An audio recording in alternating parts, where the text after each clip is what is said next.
দেবতা। পরমানন্দময় শ্রী গুরুদেব প্রসন্ন চিত্তে আনন্দ প্রদান করেন।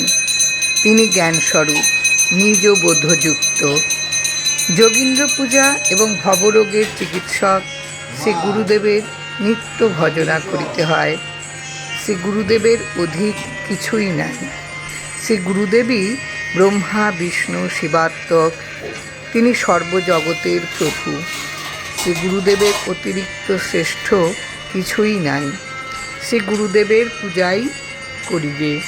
কোটি কোটি মহাদান, মহাযজ্ঞ, তীর্থ অবগাহন, দেবদেবী অর্চনা ইত্যাদি হইতে যে ফল পাওয়া যায়, শ্রী গুরুদেবের পাদুকা তদাপেক্ষা পরম ফল পাওয়া যায়।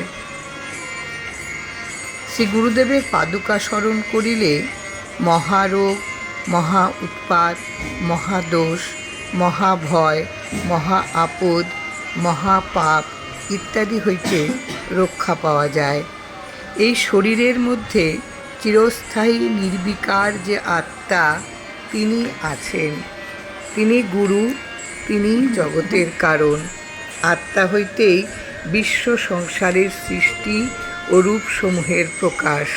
আত্মাই অনেক রূপ ধারণ করিয়াছেন। আত্মাই সমুদয় মায়ার স্বরূপ। তিনি পূর্ণ ব্রহ্ম, তিনি বিশ্বেশ্বর, আদিদেব, নিত্য এবং সকলের ওপরে তিনি অখণ্ড। সহস্রদল কমলে অক্ষর স্বরূপে আছেন, এমন স্থান নাই যেখানে তিনি নাই। এই রূপ ধারণা করিয়া মস্তকে গুরু ব্রহ্মের ধ্যান করিবে।